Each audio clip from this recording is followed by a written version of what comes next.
Señor bendito y misericordioso, te damos muchas gracias, Padre, en esta noche por la bendición de poder estar en tu casa. Gracias, Señor, porque tu palabra es viva y eficaz. Te pido, Dios, bendigas a la gente que esta noche se expone a tu palabra, y hemos de hablar acerca de tu siervo Juan, Señor, el apóstol Juan, la vida del apóstol Juan, y esperamos que tu palabra nos bendiga al estudiar la vida de este gran siervo tuyo y tomar ejemplo de él. Padre, te lo pedimos todo en el precioso nombre de Jesús. Amén y gracias. Amén.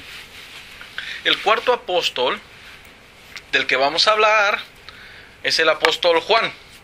Ya hablamos del apóstol Pedro, hablamos del apóstol Andrés, hablamos del apóstol Jacobo. Hoy vamos a hablar del apóstol Juan. Y Juan, comenzando, Juan es hijo de ¿quién? De Zebedeo y de Salomé. Y a la vez es hermano de ¿quién? De Jacobo. ¿Ok? Al igual que Jacobo, también Juan fue un pescador de profesión hasta que Cristo lo llamó a seguirlo. Es decir que se entiende que Zebedeo tenía como una empresa de pescadería y tenía empleados, y sus dos hijos junto con Pedro. ¿Se acuerda que Pedro también andaba pescando? Ajá. Pedro, Andrés, Juan y Jacobo andaban juntos. Pues se entiende que ellos cuatro estaban en la compañía de Zebedeo y trabajaban. De eso se ganaban la vida diariamente en la pesca. Alright. Según la tradición, o sea, no es nada bíblico escrito, pero según la tradición, Juan es el apóstol más joven de edad. Right? Es el más joven, y además es el más recordado por muchas cosas que esta noche vamos a ver y a entender de parte de la vida de Juan. Número uno, si usted puede ir anotando, quiero compartirle que Juan, según el Evangelio, según San Juan, fue uno de los que conocieron a Jesús cuando Juan el Bautista le declaró ¿cómo? Cuando vio a Jesús, ¿qué dijo Juan el Bautista? Él es el Cordero de Dios. En otras palabras, como diciéndole, Juan había sido discípulo de Juan. ¿Me entiende? De Juan el Bautista. Y cuando escucha a su maestro decir que aquel es mayor que él, es como para él una invitación a decirle: sigue a aquel, porque aquel es mayor. ¿Sí me estoy explicando? Él y Andrés fueron los primeros, por así llamarle, seguidores de Jesús. ¿Se fijaron? Mire, vaya conmigo, Evangelio según San Juan.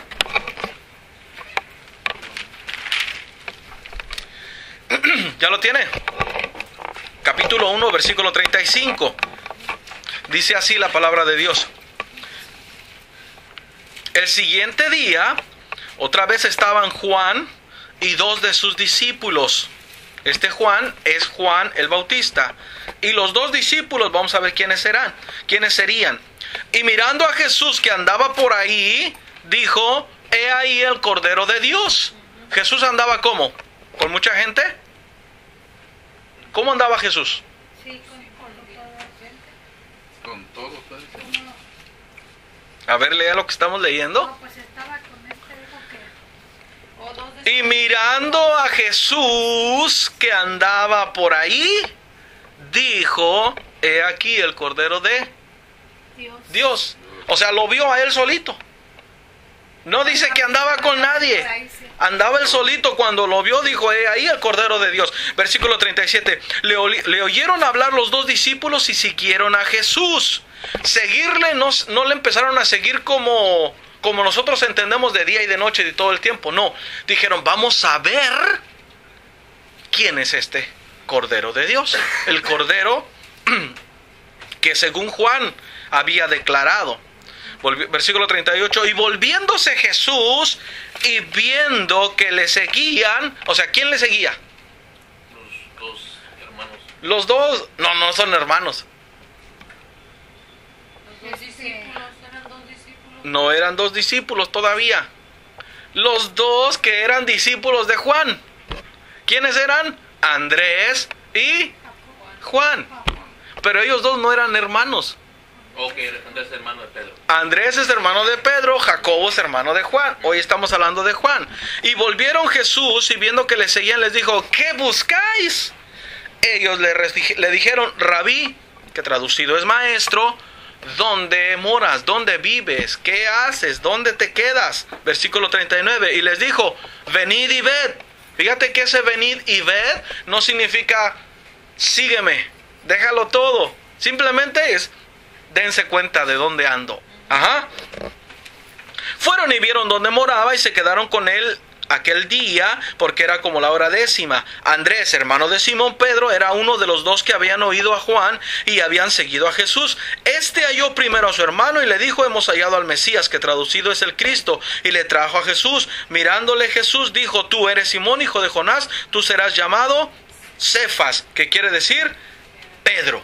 Es decir, uno de los que iban era Andrés y el otro era Juan, que es el que está escribiendo el relato. Juan a partir de ese momento empieza a tener una relación con Jesús, pero no como Jesús la esperaba, ni aún como Juan la esperaba. Fíjese bien, según Juan capítulo 2, versículo 1 y 2, es decir, Juan se le empezó a pegar a Jesús, pero no en una calidad de un llamado oficial. Mire, el versículo 1 del capítulo 2 dice así, al tercer día, o sea, tercer día de cuando lo conocieron, hicieron unas bodas en Caná de Galilea, y estaba ahí, ¿quién? La madre de Jesús. ¿Ya se fijó que no dice María? La Virgen María. Dice la madre de Jesús, versículo 2. Y fueron también invitados a las bodas Jesús. ¿Y quién? Sus discípulos. ¿Cuántos discípulos había en ese momento con Jesús? Pregunto yo. ¿Los 12? ¿10? ¿9? ¿5? ¿8? ¿Cuántos eran? Tres. ¿Todos? ¿3? ¿Cuántos? Estaba Juan, Jacobo y Natanael. Bueno, para saber cuántos, ahí abajo aparece Felipe. O sea que aparentemente, si usted se pone a leer, se va a encontrar con que había 5 de los que después serían llamados apóstoles. Alright, pero se lo dejo de tarea y que lo lea en su casa. Ahorita solamente Juan empieza a seguir a Jesús por querer conocerle. Se despertó un hambre en Juan de querer conocer a Jesús, qué hacía, qué enseñaba, para dónde iba, cuál era su propósito, aunque Jesús todavía no le decía, sígueme. Cuando aparecen ahí en las bodas de Canaán, llegó Jesús con sus discípulos. Acuérdense, en ese momento, discípulo no es porque ya le siguen de continuo, sino simplemente le siguen por curiosidad. Están siguiéndolo aunque no tienen un llamado todavía. Alright. No tenían un llamado formal. En Mateo capítulo 4, versículo 21 y en Lucas 6:14 encontramos, en Marcos 1 del 19 al 19 y 20, se ve a Jesús haciéndole un llamado a los dos, a Jacobo y a Juan, a seguirle formalmente. Vamos a leerlo. Vamos a Mateo capítulo 4.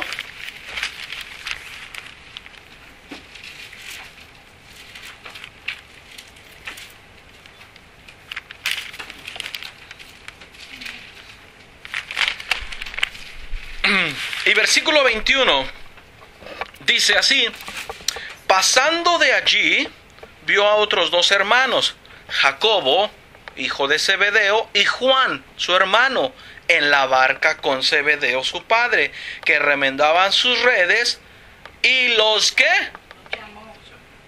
Y ellos, dejando al instante la barca y a su padre, fíjese bien, aquí hay algo muy interesante. Primero empiezan a seguir a Jesús por curiosidad. Ya cuando se dan cuenta, mira, el primer milagro que vio que vio Juan, ¿cuál fue? Entre los pescados. No. ¿Cuál fue, hermano Henry? Aterriza, hermano Henry. Usted sabe. ¿Cuál fue el primer milagro que vio Juan? Que le impactó su vida. ¿Qué dice aquí en el Cordero de Dios? No, ese no es un milagro. Pues el vino, ¿no? ¡El vino!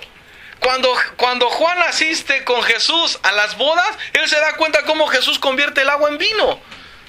Ese fue el primer milagro. Ese fue el primer milagro que Juan vio de parte de Jesús y lo marcó. No con todo y eso, Juan no hizo una decisión de seguirlo continuamente. Porque aquí vemos en Mateo que Juan volvió a su trabajo secular. Es decir, trabajaba y cuando terminaba su trabajo iba a buscar a ver a dónde andaba Jesús y se iba con Jesús. Después regresaba a su casa a dormir y al otro día se levantaba otra vez a trabajar.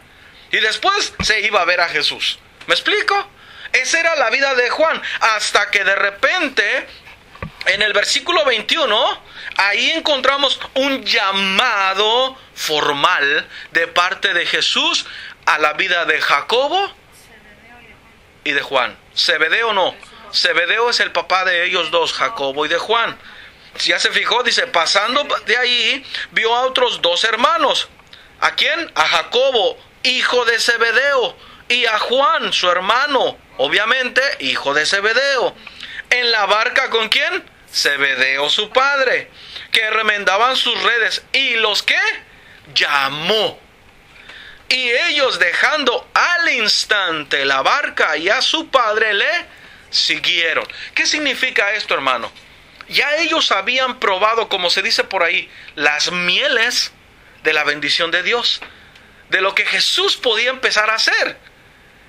Y cuando Jesús le dice, síganme, Pues ellos ya luego al instante dejan todo. al instante, no dudan, perfecto, no dudan, al instante dicen, sí te seguimos, creemos en lo que estás hablando, creemos en lo que estás haciendo, y si nos estás llamando, ¿aquí qué? Aquí estoy. Ajá. Hermano, Jesús sigue llamando gente todos los días alrededor del mundo. Todos los días. Sigue diciendo, ven y sígueme. Mire, aparentemente, Dios no necesita de nosotros, ¿verdad que no? Él no necesita nada. Él es Dios. Él es autosuficiente. Él sí es autosuficiente. Él es todopoderoso.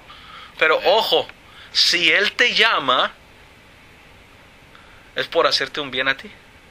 Pues nos llama porque nos ama, nos quiere, o sea, por eso. Es porque hay un propósito para nuestra vida, que ese propósito va a traer bendición a nuestras vidas. No sé si me puede entender. Si Dios te llama y te dijera, déjalo todo, aquí estos lo dejaron todo, ¿se da cuenta? Eran hijos de Zebedeo. ¿Se acuerda que le dije que Zebedeo tenía una compañía de pesca? ¿Sí? Y sus dos hijos trabajaban para él. Bueno, pues resulta ser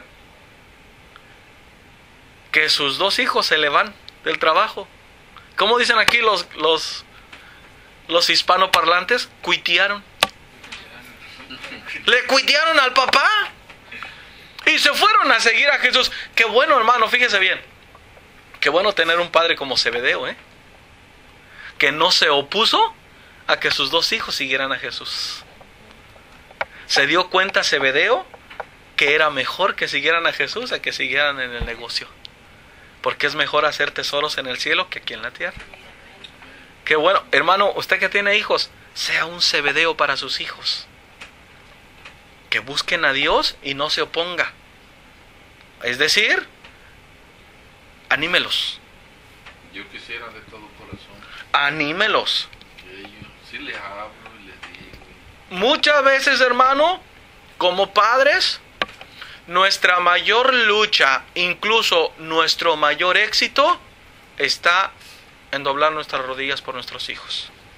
Sí, por ahí sí. No con palabras, a lo mejor los vamos a convencer o los vamos a ganar, pero de rodillas, hermano, no hay quien se oponga. Estemos orando por ellos. No, ¿se ha fijado que hay unos versículos, el hermano Raúl lo repite mucho? Y en Lucas también dice, porque nada hay imposible para Dios. Tú lo ves imposible, pero Dios dice, cama, si yo hice el cielo y la tierra y todo cuanto existe, ¿no voy a poder cambiar a ese rebelde? ¿No voy a poder darle forma a ese que se siente autosuficiente? ¿Me explico, hermano? Sí, si nos arrodillamos lo conseguimos. Exactamente. Mis hijos andaban bien perdidos en drogas y por eso casualmente fui a buscar a Dios. Ah, ok. Y desde ese momento yo no he dejado de orar por ellos. Exacto. Y ya se apartaron del vicio. Ya. Gracias a Dios. Gracias Bien, a Dios. paso a paso. Sí, Ahora pero lo que es la sigue. oración. Ahora lo que sigue es que ellos acepten a Cristo como Señor y Salvador. Uno ya está yendo, el otro me dice que todavía no se le llegó su tiempo, que él sí dice va a buscar a Dios, pero que todavía él Wow. no está dispuesto, pues ahorita. Dice. ¿Cómo sabe él cuál es su tiempo? Pero bueno, hermano, siga orando, Sí. no se canse. No. Mire, déjeme decirle esto. Mientras Señor usted esté orando, puede ser que usted se muera y usted nunca vea los resultados, Sí. pero eso no significa que Dios no va a responder a la oración. Sí, claro. Una oración que está siempre de acuerdo a la voluntad de Dios es pedir por los perdidos. Tenemos como ejemplo lo de Siempre. ¿Perdón? Abraham. Tenemos como ejemplo de Abraham. Dios le prometió a Abraham que él daría a su descendencia, ¿verdad? Ajá. Y el Señor lo está cumpliendo. Exactamente. Sí, ahí tenemos ese ejemplo. Perfectamente, ¿ok? Entonces, hermano, qué bueno saber que hay o podemos ser padres como Zebedeo, ¿ok? Que impulsamos a nuestros hijos, que no nos oponemos a que nuestros hijos sigan a Jesús. Entonces, Juan, al igual que su hermano Jacobo, reciben un llamado formal a seguirle. Más tarde, según estamos viendo en Lucas 6:14, ya Jesús tenía muchos seguidores. ¿Sí se acuerda? Lucas capítulo 6, versículo 12. ¿Cuántos seguidores tendría Jesús ahí, Andrés?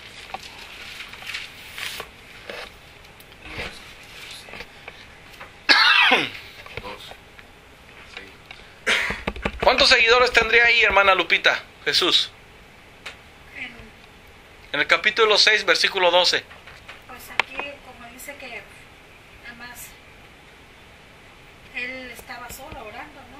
En ese momento, pero no dice, yo pienso que tenía muchos, pero es que pastor, yo se confundo discípulos y apóstoles. Está diciendo cuántos seguidores tenía. ¿Seguidores? Sí, yo no dije muchos, discípulos. ok, muchos seguidores. ¿Tenía muchos seguidores en ese tiempo, Andrés? Amén. ¿Sí? ¿Hermano? ¿Cuántos? ¿Muchos? Sí, su fama era muy grande ya. Para ese entonces la fama de Jesús ya se había extendido. Hemos visto, según el estudio de Lucas, ya había sanado a la suegra de Pedro. Había sanado a un paralítico que le bajaron por el techo. Al leproso.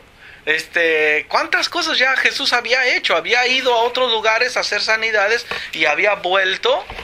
Para ese entonces ya mucha gente venía a verlo. Tenía muchos.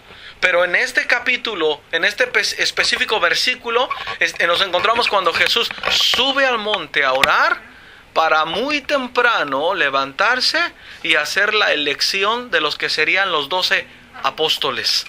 Entre ellos estaba, ¿sabe quién? Juan.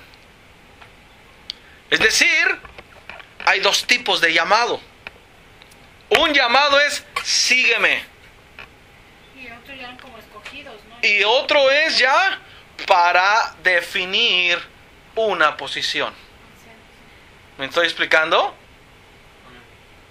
O sea, como cristianos, todos hemos sido llamados por Dios para salvación.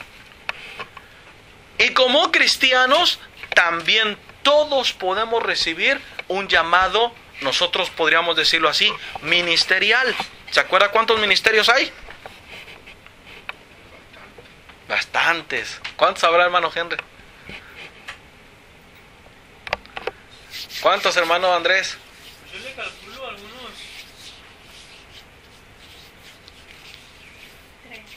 33, dice la hermana. ¿Cuántos? Buen número. ¿Cuántos? 36, 5. 5. 5 hay. 5 hay. 5 hay. 5 ministerios. ¿Sí? Vamos, Efesios. Ay, ya no sé. Hermano, traiga sus notas, anote por favor. Es que no venimos, sí, yo sé. ¿Efesios qué, pastor? Déjame encontrarlo porque esa cita no estaba dentro de mis... Capítulo 4, versículo 10 de Efesios. Amén. ¿Ya lo tiene? Hermano Martín. No. Efesios, ya se pasó, hermano. ¿Dónde está? ¿Efesios qué dice? Efesios 4. 4. Sí. ¿Ya lo tiene? Sí. Versículo 10 dice así: el que descendió es el mismo que también subió por encima de todos los cielos para llenarlo todo. Versículo 11.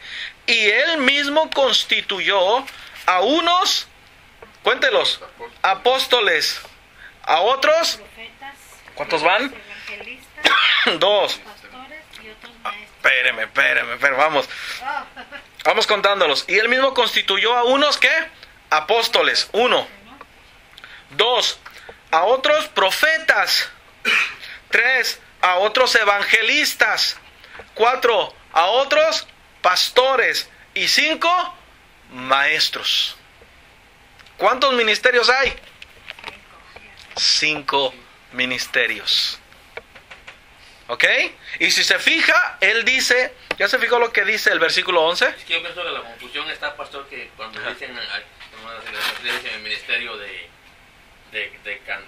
la música, entonces la gente se equivoca cuando dicen En ese tipo de... ok, perfecto. Ok, ya entendí. Ok, cuando esta es parte del lenguaje cristiano, el decir el ministerio de la música, nos estamos refiriendo a que los que cantan y ya están ministrándonos, están compartiéndonos. ¿Me estoy explicando? O el ministerio de la comida. ¿Están haciendo? Están administrándonos, compartiéndonos, organizándonos. Esa es la palabra. La palabra ministrar viene de la palabra administrar. ¿Me explico? Pero ministerios, específicamente, bíblicamente hablando, solo son 5. ¿Alright? Y esos son de mucha importancia dentro de la iglesia. Estos fueron dados, fíjese el versículo 12. Estos 5 fueron dados, dice, a fin o con el propósito, con la idea de perfeccionar a los santos. ¿A cuáles santos? Ustedes, diga yo. Para eso han sido dados estos ministerios, para perfeccionar a los santos, para la obra del ministerio, para la edificación del cuerpo de Cristo. Es decir, un pastor debe de esforzarse por enseñar a sus ovejas para que dentro de sus ovejas salga otro pastor, y a la vez ese otro pastor vaya y levante otra iglesia y cuide a las ovejas, y de allá salga otro pastor. ¿Me estoy explicando? Para esto son los ministerios, no son para andar presumiendo, ni los títulos para andar presumiendo. ¿Me explico? El respaldo de Dios lo obtenemos cuando cumplimos cabalmente lo que Él nos está pidiendo. No matter what. Amén. Ahí es cuando uno se da cuenta si de verdad uno es quien dice ser. Amén.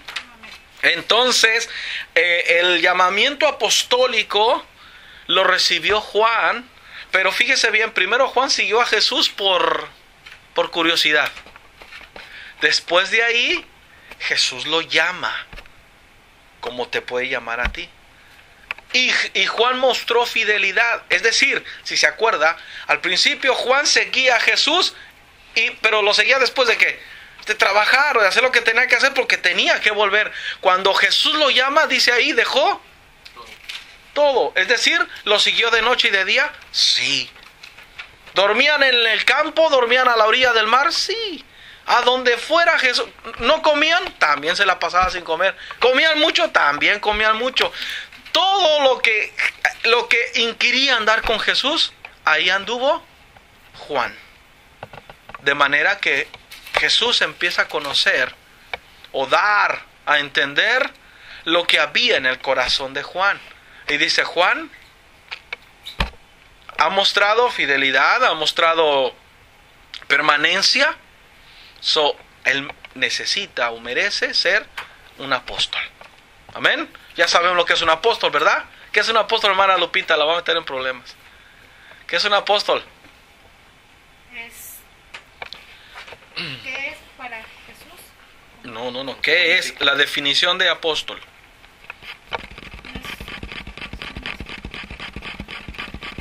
¿Cómo? No estoy aquí tampoco. Tampoco, no ha aterrizado la hermana. Ok, discípulo es un alumno. ¿No es enviado? Apóstol es un enviado. Es que luego pienso que la voy a regar. Pues dígalo, aunque la riegue, hermano. Ahorita no la iba a regar, mire. La regué. Sí. ¿Me explico, hermano? Bueno, pues Juan, hermano, el nombre Juan, ¿se acuerdan cuando comenzamos a estudiar Lucas? Dijimos lo que significaba el nombre de Juan. ¿Quién se acuerda? De los que aquel tiempo nomás ustedes dos están. ¿Qué significa el nombre de Juan, hermanos? ¿Regalo de Dios? No.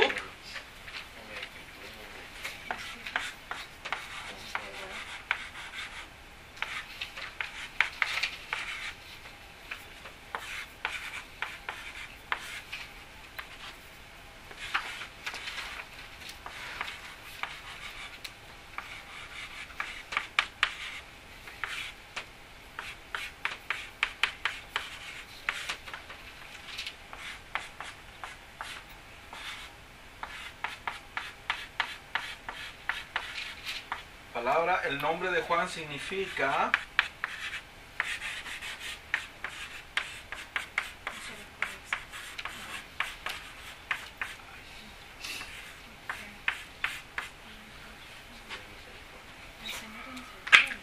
sí, viene de la palabra original es Johannes en hebreo.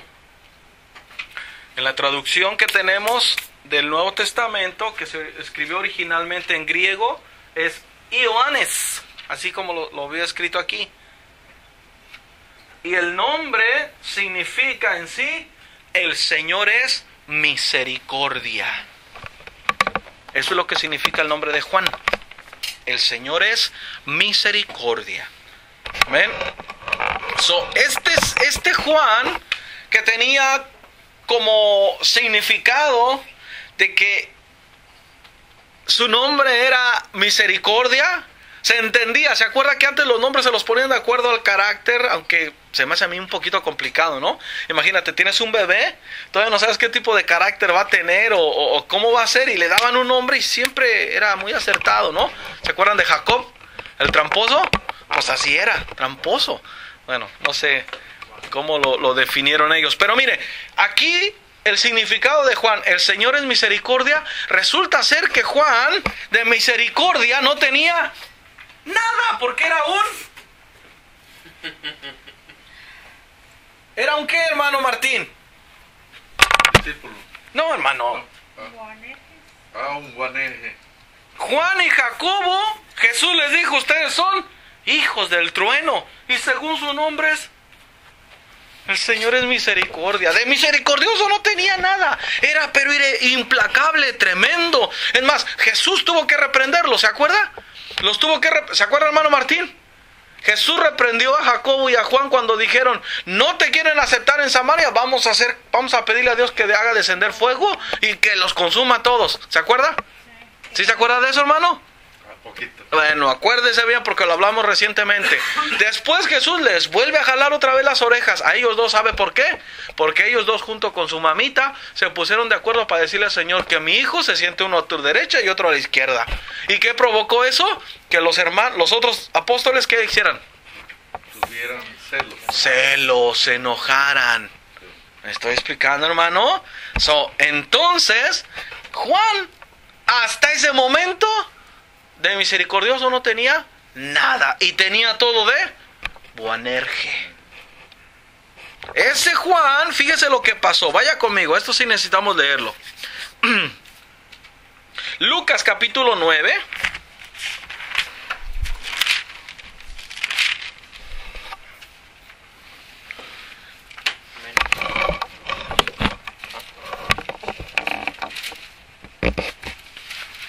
Versículo 49 y 50.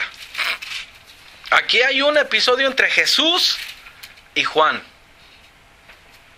Dice así: entonces, respondiendo Juan, dijo: Maestro, hemos visto a uno que echaba fuera demonios en tu nombre, y se lo prohibimos, porque no sigue con nosotros. Jesús le dijo: no se lo prohíbas, porque el que no es contra nosotros, por nosotros es.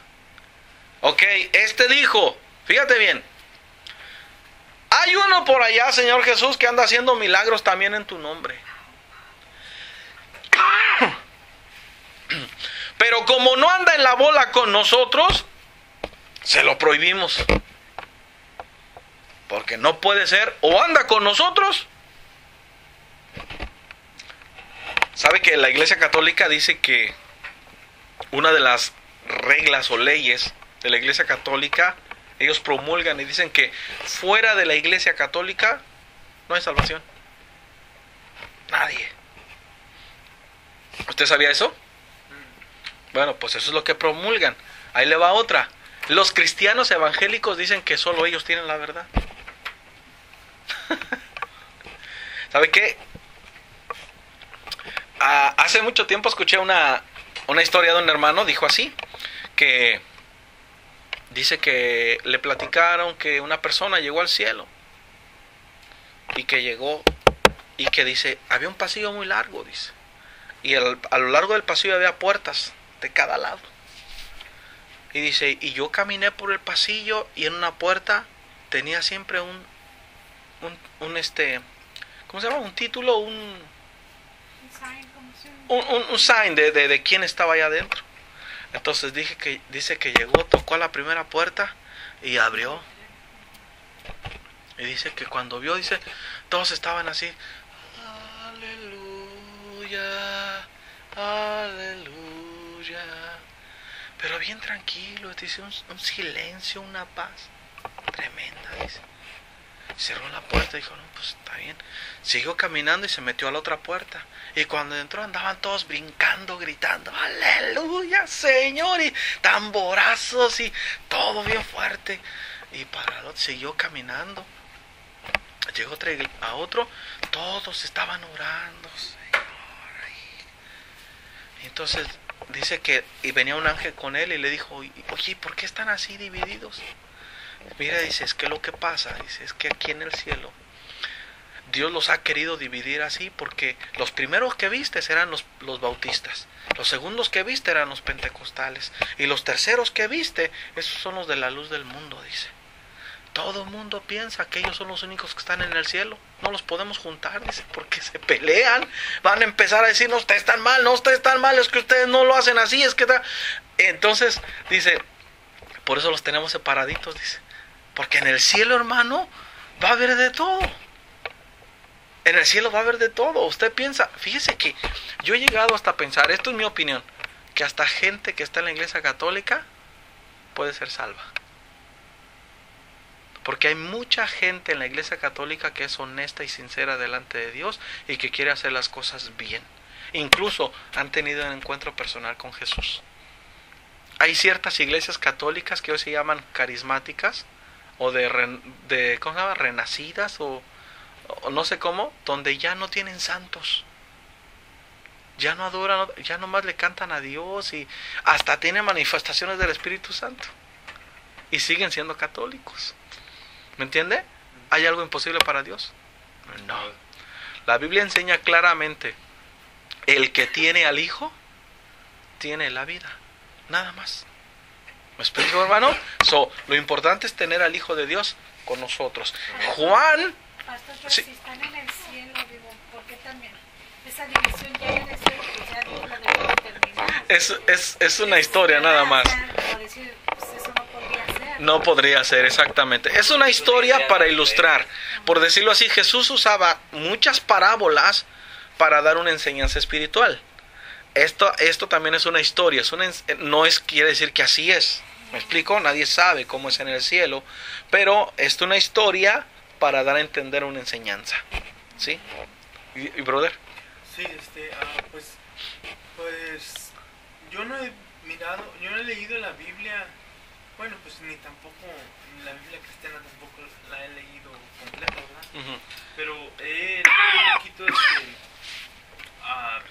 secciones de la Biblia católica y pues prácticamente casi son igual. Básicamente son igual, son iguales. Lo único que yo les digo así a los católicos de que sus líderes no llevan a cabo lo que dice la Biblia, es todo. O sea, pues no siguen una doctrina sana según a la Biblia. Exactamente. Ellos anteponen mucho sus tradiciones, incluso sus propios dogmas, es decir, el catecismo. Para ellos tiene el mismo valor que la Biblia. ¿Me explico? O sea, no podemos hacer, nada tiene más valor que la palabra de Dios. Ni ninguna tradición, ni ningún libro escrito por ningún hombre tiene más validez o más autoridad que la palabra de Dios. Alright? So, sí, básicamente nuestras Biblias son iguales, a diferencia de que ellos añadieron algunos libros que se les llaman apócrifos. Esos libros apócrifos, la palabra apócrifo significa no genuino. ¿Ok? Significa no confiable, no original. Entonces, eso es lo que pasa.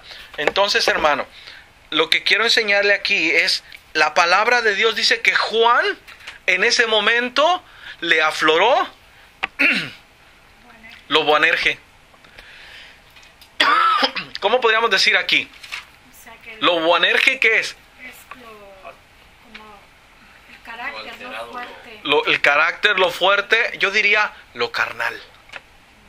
Le salió la carne. Todavía Juan, aunque ya anda con Jesús y todo, todavía no ha pasado por ese proceso de moldeamiento. ¿Ok? Pero así como todos nosotros, mire, en la iglesia, la gente que llega a la iglesia necesita pasar por el proceso de Dios para empezar a pulir. ¿Sabes que cuando Dios te empieza a pulir? Mira, Dios no agarra piedras y las empieza a pulir para darles forma. No. Dios lo que hace es que Él ve donde hay un diamante y le empieza a quitar todo lo que... todo lo bruto para que al final salga el diamante. Todos nosotros somos así, ¿sí, hermana? Pero entonces eso podría ser como también contradictorio, ¿no? Porque entonces si solo Dios iba a ver el que tuviera el diamante, entonces como que a los que no estemos así, como que nos está haciendo a un lado, por si nosotros queremos seguirlo a Él. O sea, si a veces yo lo entiendo así, si Él, como usted dijo, Él ve quién tiene ese diamante para moldearlo, para ahora sí limpiarlo, pulirlo. Uh-huh. ¿Y qué pasa con la gente que no encuentra Él eso en nosotros? Bueno. ¿Cómo podemos con nosotros, por ejemplo, yo en mi manera de ser, yo todavía soy Boanerge. Ajá, ¿me entienden? Pero siempre estoy, es que yo no, Dios mío, que esto no lo quiero hacer, no, pero igual mi carácter después me hace. Entonces eso quiere decir que yo no tengo ese diamante dentro y Dios no lo está viendo. No está entendiendo, hermana. Eso es lo que está pasando. Que yo entendí así como... Sí, tienes toda la razón, pero déjame explicarte por qué no estás entendiendo todavía. Lo que Jesús está haciendo es que está diciendo es, todos los seres humanos son diamantes. Todos. ¿Me explico? Todos necesitan exponerse al fuego de Dios para ser pulidos, pero no todos quieren. ¿Me explico? ¿Te acuerdas de Judas? Judas anduvo con Jesús, estuvo con él, pero él nunca quiso. El diamante estaba ahí, pero él nunca quiso. Entonces, ¿qué está diciendo aquí? Jesús está diciendo, tú no, porque tú no tienes diamante. No, todo el que viene a él lo acepta porque sabe que es un diamante. Todo el mundo. Pastor, ¿qué pasa con lo que nosotros lo aceptamos? Porque pues yo de corazón yo digo, no, yo sí. Y la prueba está en que pues uno ya no, no es una prueba, es como decir una manera de que uno va notando el cambio. Uh-huh. Pero hay veces que, pues como dices, será la carne. Uh-huh. Es la carne. Uh-huh. Y no es, y he tratado, como luego de pronto uno se trata como de controlar, pero hay veces que como que le están duro, y pues a veces me acuerdo, hermanos, somos mansos, pero no mensos, de pronto es que... Bueno, hermana. Digo, mi persona pasa de pronto. Ya, déjame explicarle esto. La Biblia enseña, el contexto general de la Biblia enseña que todos nosotros vamos a llegar a ser perfectos cuando nos muramos. Mientras estemos en vida, todos vamos a estar batallando con la carne. Es una lucha, ¿ven? Aún el pastor. Sí. De repente al pastor se le sube lo Fernández, se le sube lo Fernández. Sí. Sí, porque es una lucha de todos los días con la carne. Sí. La diferencia es que yo decido quién quiere ganar, mi carne o el espíritu. Lo ideal es que siempre gane el espíritu, pero a veces actuamos en la carne. Eso es lo que tenemos que batallar con nosotros mismos. Cada vez que la carne quiera llegar, ¿cómo hay que decirle a la carne? Cállese. ¡Cállese! No diga nada, quieta. Así, ajá. Agárrela bien, amárrela bien. Cuando quiera salir la carne ahí, cállese, usted no tiene palabra, cállese, no diga nada. Ajá. Regaña a la carne, Exacto. porque la carne no tiene autoridad sobre nosotros. Somos nosotros los que le damos la autoridad a la carne para dejarnos llevar. ¿Me estoy explicando? No significa que una vez siendo cristiano, ya tengo 15 años y sigo batallando con problemas. Digo, ponte las pilas, pero no significa que vas a dejar de sufrir por esa situación. El apóstol Pablo, aún el apóstol Pablo, dice, de Dios me fue mandado un aguijón para que me esté recordando que no me enaltezca. Porque Pablo, aunque estaba chiquitito, peloncito, según dicen, era bien sabio, bien inteligente, era ciudadano romano, era judío, era fariseo de fariseos, era un hombre bien estudiado, era un evangelista, era un hombre respaldado por Dios que hacía milagros y señales y resucitaba muertos. Entonces, de alguna manera decía él, pues sí tengo de qué sentirme Sansón, y dice, pero no debo de hacerlo. Y como tengo esa tendencia de levantarme, Dios me mandó un aguijón que me esté. Cada vez que yo me quiera, órale, para abajo, el grande es Dios, el grande es Dios. ¿Me explico? Pero aún Pablo tenía la lucha con la carne. El problema es no dejar que la carne gane terreno en nuestra vida. ¿Me explico? No hay ningún problema con tener la lucha. El problema empieza cuando te dejas ganar por la carne. Alright? La Biblia enseña, Pablo ya en Romanos dice que la carne ya no se enseñorea de nosotros. Porque ahora tenemos, ¿sabe lo que? ¿Cuántos tienen a Cristo en su corazón? Cuando tenemos a Cristo en el corazón, tenemos ese poder de Dios para dominar la carne y decirle, cállese, no hable, usted no diga nada, ni se meta, ¿qué le importa a usted? Cállese. A la carne. ¿Quién es la carne? Tus deseos de gritar, tus deseos de pelear, tus deseos de... ¿Sabes qué dice el apóstol Pedro? Mujeres que tienen esposos, fíjate, inconversos, quédense calladitas y pórtense bonito, porque las que tienen maridos que no son cristianos, por el buen ejemplo y buen comportamiento que ustedes tienen, serán ganados para Cristo. Y ahí en Proverbios dice, la mansa respuesta, no mensa, mansa respuesta, aplaca la ira. Viene alguien contigo, no, pero es que tú, que aquí, que allá, que acá. Ok, discúlpame, sí tienes razón, ya lo desarmaste. qué argumento? ¿Ya le reconociste? Aunque no tengan razón, Aunque ¿verdad? no la Mira, tengas. aunque no tenga razón, dile, ok, está bien. Porque si no es cuento de nunca Mira, acabar. si no entras en una discusión, ¿sabes qué dice el apóstol Pablo también? No entres en vanas discusiones que solo conducen a la impiedad y a enojarse. Mejor, está bien, acéptale. Cuando aquel esté tranquilo o aquella esté tranquila y tú estés tranquilito, entonces mira, fíjate, yo creo que esto es así, así, así. Si esto te ofendió, pues te pido disculpas. Pero tiene que ser en un momento, o sea, por eso dice la Biblia, la mansa respuesta. O sea, sé inteligente, que no te gane la carne. Fíjate bien porque hoy alguien me escribió, bueno, le voy a platicar la historia larga, pero el consejo que yo le di a esta persona fue lo siguiente: la única y mejor arma que tiene el cristiano para mostrarle a los inconversos es nuestro testimonio, nuestra buena conducta, nuestra buena palabra, nuestra amabilidad, mostrando que Cristo vive en nuestro corazón. Esa es la única arma que ellos van a poder ver. Llévale la Biblia y ¿qué? Ponte a orar, te va a decir, que vete aquí. Pero que te vean que te portas bien, que hablas bien, que haces siempre lo correcto, eso los va a cautivar. Porque el cristiano está llamado a hacer la diferencia en medio de una densa tiniebla. ¿Me explicó? Amén. Juan, aquí, aunque ya andaba con Jesús y había visto los milagros de Jesús, quería imponer su voluntad también. Y Jesús lo reprendió. ¿Ya se fijó? ¿Por qué se lo prohíbes? O sea, no porque no ande con nosotros no significa que no es de nosotros. Dice Jesús, el que no anda conmigo, el que no junta conmigo, ¿qué hace? Pero en el caso no anda con Jesús, pero está haciendo la obra de Jesús. Es de nosotros.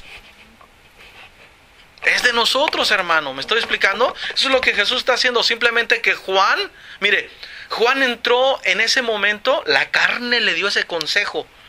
Pues si nosotros somos los buenos, el círculo nuestro es el bueno, aquellos son los malos, hay que tacharlo. Prohíbele que no haga nada. Y Juan sintió, dijo, yo ando con Jesús, yo soy de los buenos, le voy a ir a prohibir.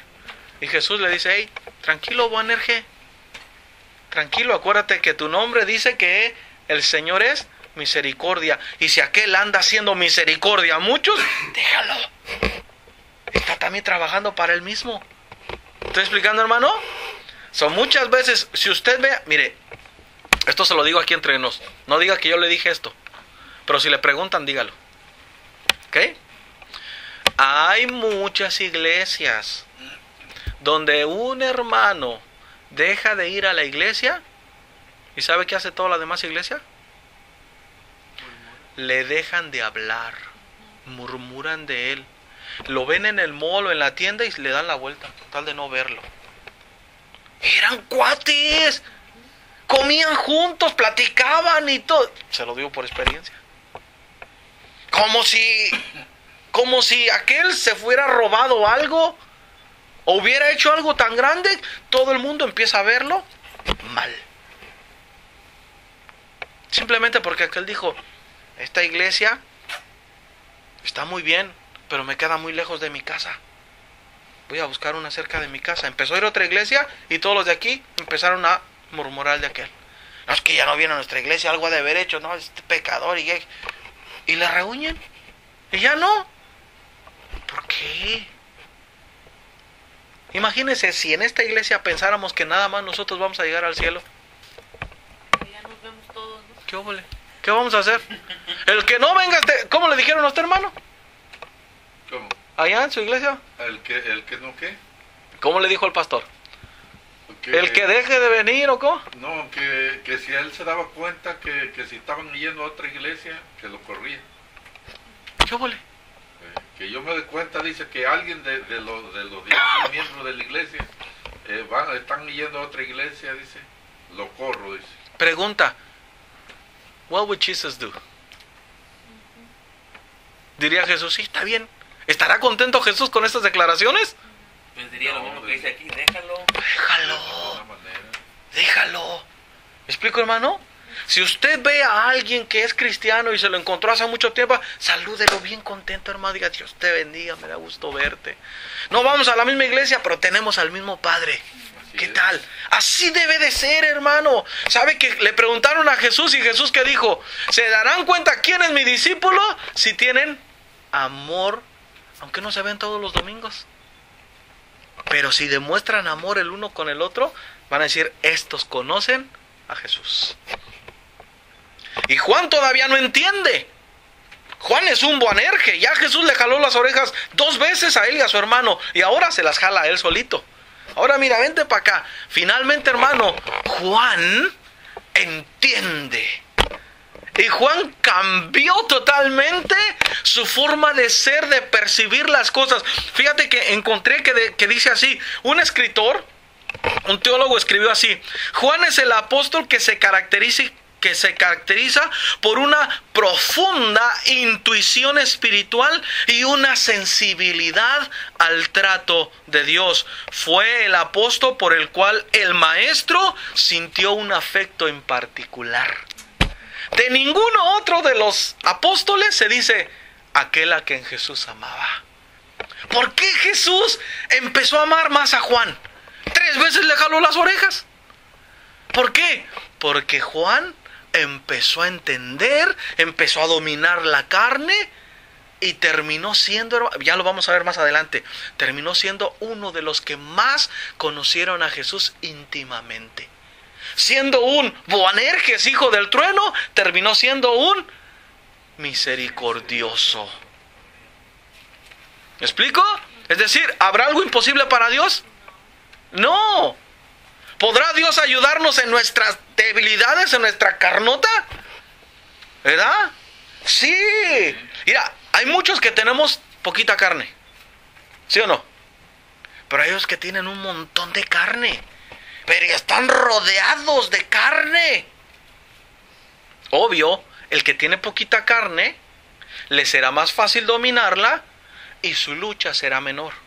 Pero el que tiene más carne, obviamente, debe de prepararse diciendo, mi trabajo es largo, duro, pero me mantengo sabiendo que Dios a su tiempo me dará la victoria. ¿Me explico? No te canses de hacer el bien. Sigue echándole ganas. Cada día avanza. Da un paso hasta que tu carne ya no tenga nada que ver contigo y te sea... ¿Se puede hacer? Claro. Lo estamos viendo con Juan el apóstol. Jesús lo definió como el hijo del trueno. Bien dura esa declaración de, mira, que Jesús diga eso de una persona. Oye, es que eran tremendos. Pero mira, ve conmigo a Juan, capítulo 21, me voy a saltar unas citas. Juan 21, 20. Fíjate lo que dice ahí.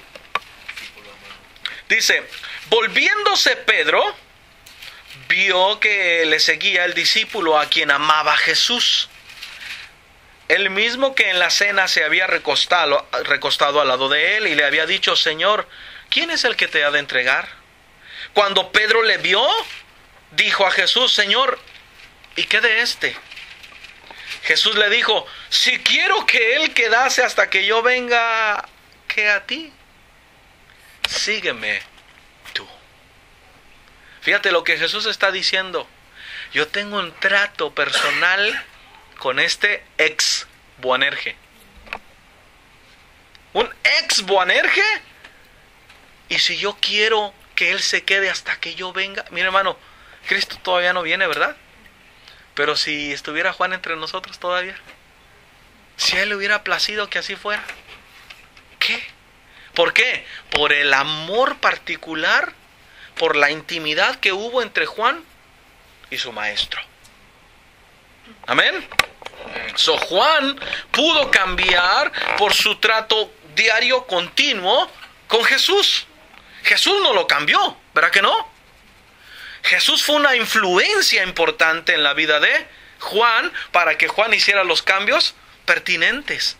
Y entonces, una vez haciendo los cambios pertinentes, entonces viene Dios y dice, ahora sí me sirve. Le estoy diciendo a usted que Juan es el apóstol más recordado de todos. ¿Quién se acuerda de Natanael? ¿Quién es ese? Va a decir usted, pues era un apóstol también. ¿Quién se acuerda? Nadie. Felipe.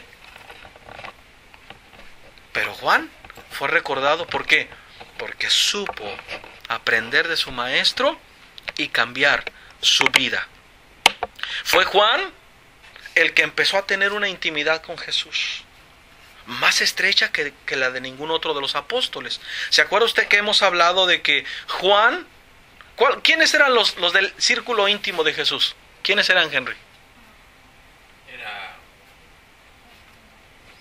Jacobo, Pedro, Juan. Estos tres eran el círculo íntimo de Jesús. A ellos tres se les permitió entrar donde Jesús sanó a una niña, ¿se acuerda? También a ellos tres Jesús los llevó al monte a orar cuando Jesús se transfiguró. Nada más a ellos tres. Jesús llevó a esos tres cuando lo iban a entregar, que les dijo ahí, ¿no podían velar conmigo una hora? Ajá. Estos tres eventos, por lo menos los otros discípulos se los perdieron. Y estos tres sí los pudieron vivir en exclusiva con Jesús. Pero ahora mire bien, hay un detalle muy interesante. Juan empieza a tener mucha intimidad con Jesús, de manera que en la última cena fue el único que estuvo más cerca de Jesús. Diga conmigo, cerca. Cerca. Estar cerca de Jesús hace la diferencia, hermano. Hace la diferencia. Hay un detalle muy interesante en la vida de Juan y Pedro. Juntos, vaya conmigo. Evangelio según San Juan, capítulo 18.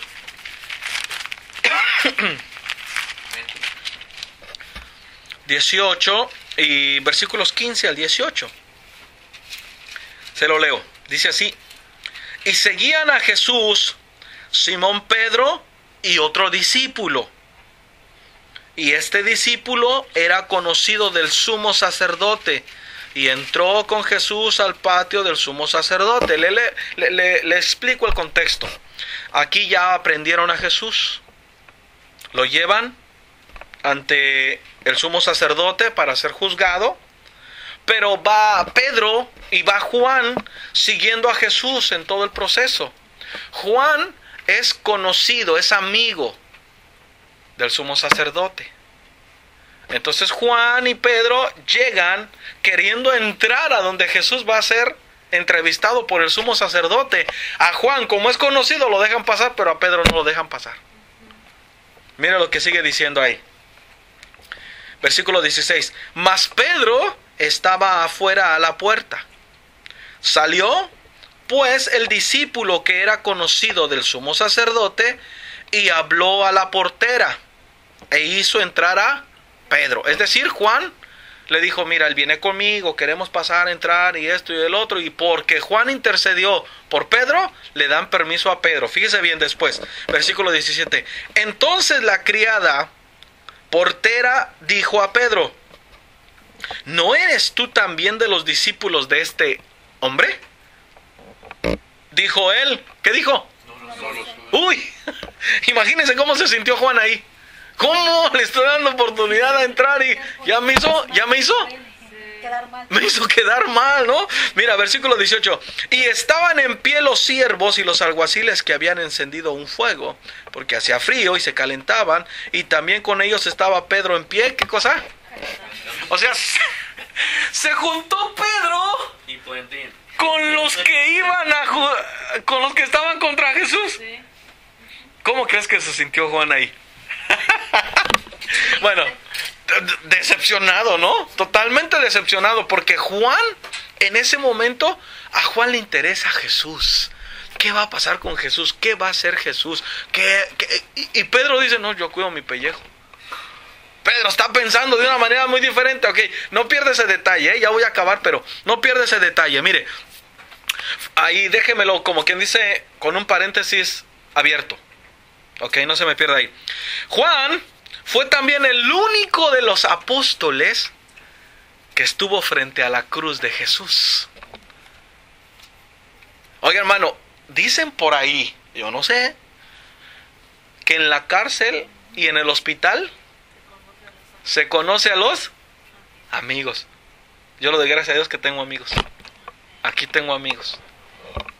¿Usted le da gracias a Dios? También le doy gracias. Amén. Que mi amigo Jesús estuvo conmigo en la cama. Ok. Mire bien, vaya conmigo. Juan capítulo